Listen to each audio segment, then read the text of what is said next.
buat tag video nanti. Iya, karena datanya kan beda. Jadi sekarang di Oke, siap. Aman.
Halo Anda. dari tadi ya? Enggak sih barusan.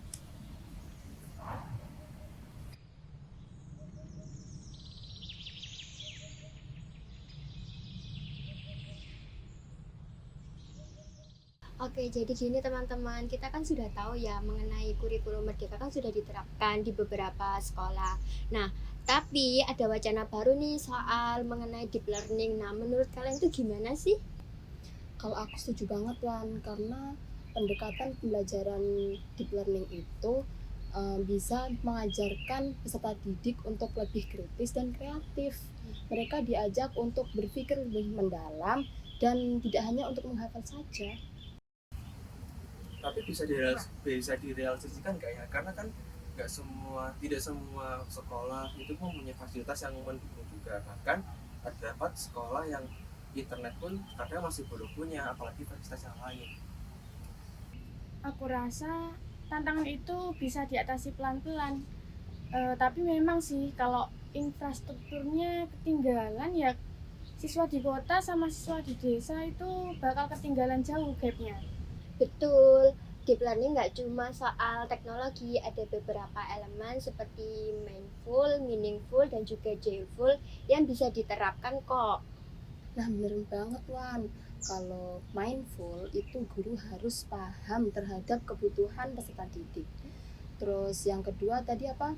Meaningful ya. Meaningful itu siswa harus diajarkan bagaimana caranya berpikir kritis. Nah, yang terakhir joyful itu pembelajaran menjadi menyenangkan. Seperti idealis juga sih kalau seperti ini. Tapi apakah guru-gurunya juga sudah siap mengenai ini? Dan apakah sistem sekolahnya juga sudah mempertimbangkan ini juga? Tapi kalau diingat-ingat lagi ya, karena kebijakannya baru, jadi ya harus dicoba dulu aja sih. Harus dicoba terlebih dahulu apakah pendapat mereka atau sebaliknya. Tapi nggak apa-apa, bisa jadi suatu pembaruan dan evaluasi baru. Tunggu dulu. Kalau kita bahasnya terlalu serius, yang ada ini malah nggak bakalan selesai diskusinya. Kita coba deh lihat dari sisi yang lain. Misalnya apa sih bedanya yang kita bahas pada saat ini dengan kurikulum yang sebelumnya?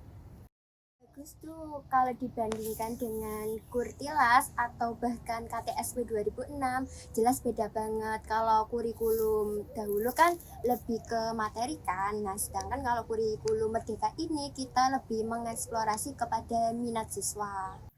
Izin menambahkan Wan, jadi pembelajarannya itu berbasis proyek, itu penting banget karena peserta didiknya itu belajarnya langsung dari pengalaman nyata, tidak hanya belajar teori saja. Ya kan teori aja bagus, tapi praktiknya emang ada yang bagus dari segi praktik. Biasanya kan teori aja bagus tapi praktiknya kurang. Justru itu ujian nasional dengan asesmen nasional HAM supaya tekanan ujian pada siswa itu berkurang dan fokus guru itu lebih ke pembelajarannya seperti itu. Iya, jadi asesmen nasional itu kan mengukur kualitas sekolahnya, bukan hanya mengukur kemampuan peserta didiknya. Jadi itu bisa menjadi dasar untuk pemerintah memperbaiki fasilitas di daerah. Tapi kalau aku dengar itu ada wacana ujian nasional bakal dikaji lagi. Kalau memang iya, konsepnya bakalan seperti apa kira-kira?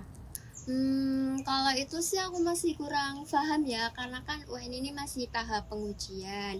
Jadi harapanku sih UN itu bisa dikembalikan, mengingat peserta didik yang sekarang itu lebih santai dan beranggapan kalau mereka itu pasti bakalan lulus tanpa ujian akhir. Seperti itu. Iya, jadi UN itu bisa menjadi alat evaluasi, tapi jika dirancang dengan baik. Tapi harapannya ya jangan menjadi beban untuk peserta didik saja, melainkan bisa menjadi pemacu sekolah untuk meningkatkan kualitasnya gitu. Iya nih, aku setuju. Misalkan kalau ujian nasional kembali nih, sistem pendidikan juga harus tetap mendukung proses belajar mengajar yang berfokus pada perkembangan peserta didik, bukan hanya pada ujian nasional aja. Kurikulum ini juga harus konsisten supaya kredibilitas sekolah tetap terjaga juga, seperti itu. Aku tahu sih kekhawatiran kalian, aku juga berpikir seperti itu. Tapi kalau misalkan UN ada dan jadi pertimbangan dari pemerintah, yang penting sistemnya nggak memberatkan peserta didik untuk terbebani dalam pembelajaran. Yang penting sistemnya tuh bagus dan lebih baik daripada sistem ujian nasional yang telah diterapkan pada kurikulum terdahulu. Ya, semoga di kurikulum ini sistem pendidikan baik dari kurikulum, asesmen, dan segi pembelajaran itu bisa diterapkan lebih baik lagi dari kurikulum sebelumnya. Lalu pun dari gurunya sebagai fasilitator bisa beradaptasi dengan baik dan cepat, mengingat di era digitalisasi sekarang kan teknologi sudah meluas ya di aspek kehidupan kita. Nah, itu bisa diimplementasikan lebih baik lagi dan secara merata. Setuju. Kalau aku jadi guru nanti, aku akan pastikan peserta didik tidak hanya memiliki keterampilan akademik saja, tapi juga mempunyai keterampilan dan juga karakter untuk masa depan. Sip.